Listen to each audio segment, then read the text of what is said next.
Good Friday morning, Mount Olive family, friends of Mount Olive Church. It's finally Friday. Made it through another work week, week of school. Hope everyone has had a good week this week. Uh, and the Lord's message through Pastor TJ Sunday has just really carried you through this week. Looking through your circle of friends, making you really think on working towards being that friend for someone, that friend that is worth more than silver or gold. And I hope you've had the opportunity to at least go back and watch Sunday's message. Good stuff Sunday, just an outpouring of the Spirit on Mount Olive Sunday. So I was studying and thinking on what to do this devotional on, and I started to drift towards a true godly friendship that could be one of the most amazing friendships recorded in the Bible. David and Jonathan. And Jonathan, I believe, was the eldest son of King Saul and is described as a great warrior. And we see in 1 Samuel that after David defeated Goliath, that Jonathan is really drawn to David. And that brings us to this first verse here. 1 Samuel 18, chapter 18, starting verse 1, it says, "And it came to pass, when he had made an end of speaking unto Saul, that the soul of Jonathan was knit with the soul of David, and Jonathan loved him as his own soul. And Saul took him that day, and would let him go no more to his father's house. Then Jonathan and David made a covenant, because he loved him as his own soul. And Jonathan stripped himself of the robe that was upon him, and gave it to David, and his garments, even to his sword, and to his bow, and to his girdle." And Jonathan loved David as his own soul. That's powerful. This is the perfect example of Jesus' second greatest commandment: "Thou shalt love thy neighbor as thyself."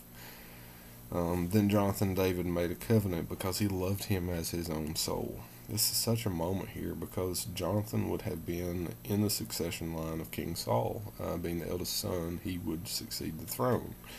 And he gave his right to the throne to his friend.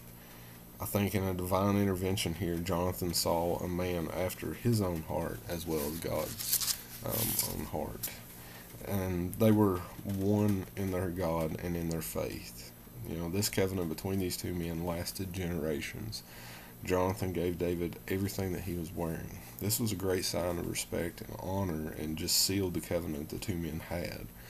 Jonathan saw what was in David, that he was God's anointed future king.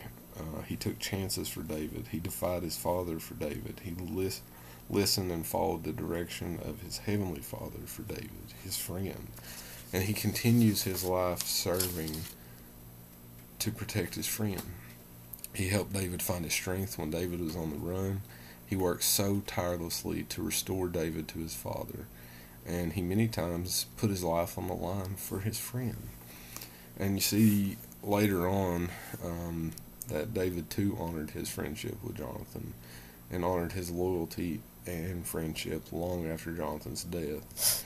And I love what David had to say about Jonathan in 2 Samuel 1. "How are the mighty fallen in the midst of battle? O Jonathan, thou wast slain in thine high places. I am distressed for thee, my brother Jonathan. Very hast thou been unto me. Thy love to me was wonderful, passing the love of women.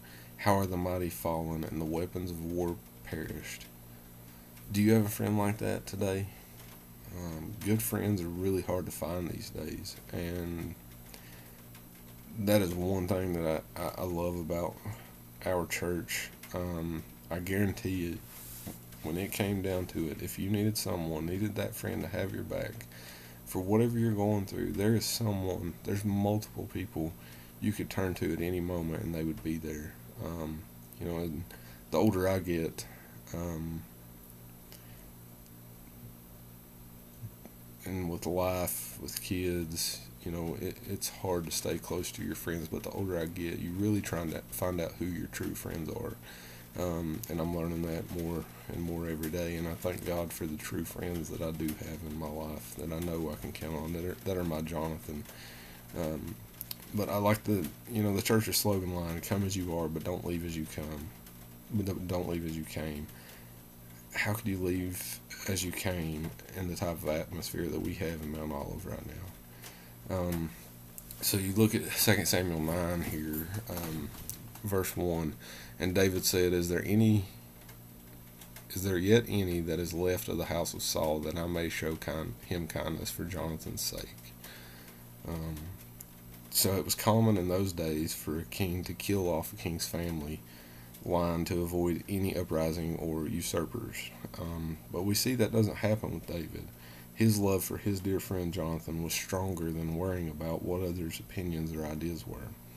And you really see that here in verse 7. And David said unto him, Fear not, for I will surely show thee kindness for Jonathan my father's sake, and will restore thee all of the land of Saul thy father, and that thou shalt eat bread at my table continually. And he's speaking to Mephibosheth, I don't know how you say his name, who was lame.